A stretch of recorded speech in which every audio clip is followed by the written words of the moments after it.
Well, just finished my third therapy session over at CIIS um, over in San Francisco, Polk Street. So it's a good session. I was late. My self-diagnosed ADD, made me late again.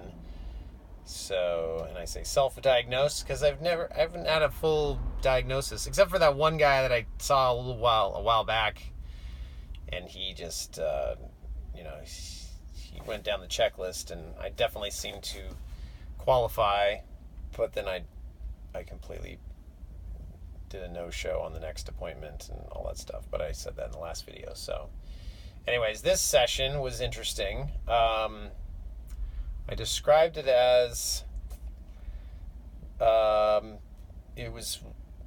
left feeling very buzzy, emotionally buzzy, but not like in a happy, more of in a like, oh fuck, oh shit.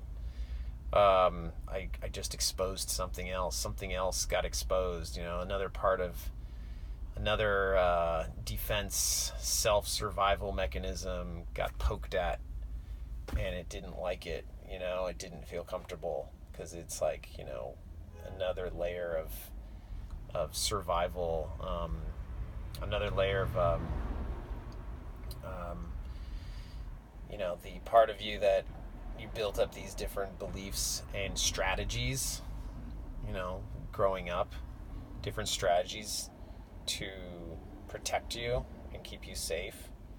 And then when those strategies start to get dismantled, it feels very uncomfortable and very unsafe, because it's like, what are you doing? This is like, this is one of my tools that I use to keep the world from hurting me, and why are you messing with it? It's been working perfectly fine up until now, at least, as far as that, the strategy was just talking out loud. If it had a mind of its own and been like, what are you doing? Don't mess with me. Don't mess with it. If it's not broke, don't fix it, kind of thing. But in reality, it's been breaking a lot of stuff in my life. And in this case, it was, strategy of confusion. That was a theme that my therapist pointed out. She said, in all these different stories I've been sharing, one common theme that connects all of them is that I routinely go into a state of confusion. So I don't know if anyone else gets into that state too, where you just go, oh my God, like, I don't know what's happening, what's going on? When in reality, there's another part of you that just like, it just doesn't want to actually take a closer look at what's actually going on, because it's just like resisting and avoiding reality, like rebelling against reality, what's the word? Resisting, rebelling, protesting. That's what it is.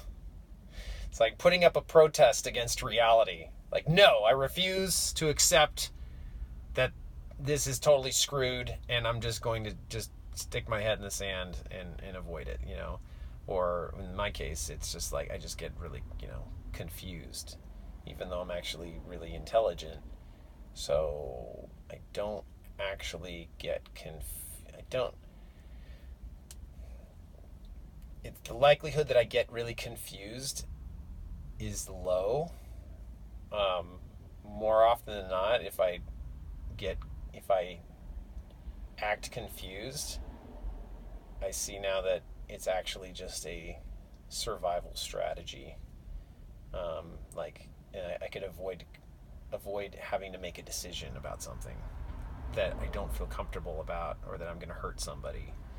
And I think my agreeableness nature had gotten really out of control, and just been causing a lot of problems. And so I'd avoid making uncomfortable, painful decisions up front at the expense of accruing much greater, much more costly, much more painful expenses, and hurt and damage to myself, financial losses, personal relationship strains, and damaged, sometimes even just destroyed trust, things like that, end up accumulating. And I don't know, I know I'm not alone in that department. A lot of other people have done that. Just of wanting to avoid the tough stuff now, but then it ends up making things a hell of a lot worse later. So I saw that was definitely an issue with my getting married. That it just had I just confronted the truth instead of just acting confused or acting like, oh, I'm not sure what, When in reality, it's like, dude, come on. Like, this is seriously, something's wrong here. Like, there were so many damn red flags. I mean, hell, there were so many, like, it's one thing to have red flags that I notice. It's another when all your family and friends are noticing the damn red flags. That's like a whole other level of something is seriously wrong here, and stop acting damn confused. It's very much, like a childhood strategy, and I just still was holding on to it, and so my therapist pointed that out, I was just like, so when she pointed that out, I was like kind of contemplating it, like, why would I be confused, and then it, really occurred to me, it's like, wow, yeah, about just avoiding making hard decisions, avoiding, I don't know, I'm sure there's some abandonment issues there, but it didn't feel comfortable discussing it and then like bringing it out and saying, wow, my confusion, acting confused could actually be a strategy, a survival strategy, and not that I'm actually just confused. Like, sometimes it's like, instead of, or, in some cases, saving face to myself, instead of admitting that I'm just completely not up to the task on something, just act confused, So if I'm all messy at it and I totally botch it up, I could just say, oh, I was just confused, because confused sounds a hell of a lot better than saying, well, I was just an idiot. So, 'cause confused feels like, it's just like it was just a little hiccup, it was just a little hiccup. It was, if I had to do that again, I definitely would have, I probably would have done it much better, because, but if you're just stupid, it's like, well, no, you wouldn't have done it any better, you're just stupid. It's like you're just, so I'm really, part is like really attached to the whole intelligence level, and I think growing up, I've heard it's like, in the Talent Code book, it talks about the correlation between when you're praising kids with praising them about how smart they are versus how much of a hard worker they are. It like has a completely different outcome, because then they become attached to how smart they are, and now it becomes about protecting their level of intelligence. And so if anything, any task or test, they did really well on one test, and then they're given the option of doing a much harder test, they usually opt for the easier test because they want to maintain the image that they're very smart. But the ones that are just hard, the ones that have attached to, I'm a hard worker, then those kids, they actually are the first ones who will jump on, oh, I'm going to now do the harder test because it will demonstrate that I'm a hard worker. If I keep working hard, I can keep excelling and getting better, and I can take on harder things because I work hard, versus like, oh, I'm smart, but if I take on something too hard and then I don't do well at it and I fail at it, or I get a low grade on it, then that just completely threw a wrench into the image of myself, as a smart person, because it's like a smart person wouldn't screw up a test, So it's better to then avoid taking that harder test. You don't want to risk getting a bad grade, because then it will, disprove the belief that you're smart. So, I don't know. So I'm thinking about that too. It's like, shit, maybe it's part of that too. Because growing up, I don't think I was ever really praised for being a hard worker. I think I was always praised for like, oh, you're so smart, you're so intelligent. So I think unfortunately, I think I got caught up in that.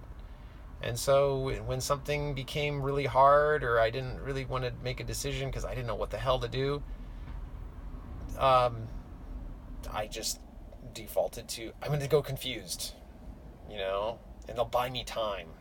I think that's one thing. The benefits are, it buys you time. Being confused buys you some time, and kind of is able to kind of save face, and you can rationalize it away to yourself. But unfortunately, as I was sharing with my therapist today, the outcome is the same though. You still have a crappy outcome. Things didn't turn out. Whether you were just being stupid or confused, the end, it's the same result. Either the thing didn't get done, or the thing that you were trying to do came out bad. The decision was bad. It was a bad decision. So, in reality, it's just like trying to comfort yourself, trying to avoid some, immediate discomfort and pain, but it doesn't save you any pain in the long run. You're still just as screwed. You still have to deal with the reality of making bad decisions, and or end up procrastinating indefinitely on things, because you're like, unless I could look smart doing this, then it's better to not do it at all. But then, time goes by and you end up not doing shit. It's like, even myself, it's like this TV show idea I've been talking about ad nauseum for years. I keep saying, I'm going to do the show. That was like freaking 7 years ago that when I first attempted to do that show. And I've never tried it again. I think there's part of me that was like so wounded from that experience that I was just like, crap, I don't want to attempt that crap again. Like, I clearly, demonstrated how not as smart as I thought I was. And, but, had I gone from came from a perspective of I'm a hard worker, then, if things were kind of shitty, things came out kind of crappy, but I still put in a lot of effort, I would have been like, okay, great, I put a lot of effort into that, it came out the way it came out, but, hey, at least I put in my all, gave my all, and, and everyone had a good time. Instead, it was just like so much personal self-worth wrapped in that project. So, yeah. So anyways, so this has been good. I definitely highly recommend, like I said, going to these therapy sessions. Even sometimes just that one little nugget, did all that sharing, and she just points out that one thing, just that one thing. It's like a theme of confusion, of a strategy of getting myself confused. And as I examined it and poked at it, I left the office feeling this, like, it was like something got probed and poked at that didn't want to get probed and poked at. It was like it needed to stay in my blind spot. It needed to stay hidden away in order to continue surviving as an effective strategy, and that strategy had its one purpose was to keep me safe. And now that I'm poking at it, it's like, what are you doing? Why are you messing with me? Don't you know that I was here to keep you safe? Like, why are you messing with what's been keeping you safe all these years? And So now the question is like, will I go unconscious about it again? And I certainly hope not. I'm sure there's moments, but at least now it's like, crap, it's in the forefront now. Every time I'm going to go into a state where I'm like, oh, I'm kind of feeling confused, I just like, get like catch myself and go, wait, whoa, wait a second. Am I actually confused right now? No, wait a second. I'm going to default to like, I'm just going to assume that I'm not actually confused and that I'm pretending to be confused and that what decision am I avoiding right now? And just look at it like that and snap. It's just like, it's an old pattern. It's a pattern that's been a lifetime pattern, and that has been driven deep, and again, back to like that talent code. It's like we create these circuits in our brains, and we keep firing that circuit, that behavior. Every time you act out the behavior, it fires the circuit, strengthening the circuit, putting wraps of myelin on that circuit in your brain, strengthening it, making it more precise, faster, more dominant, making it from DSL to, with enough wraps of myelin, upgrades it from a DSL connection to a high speed, broadband cable connection.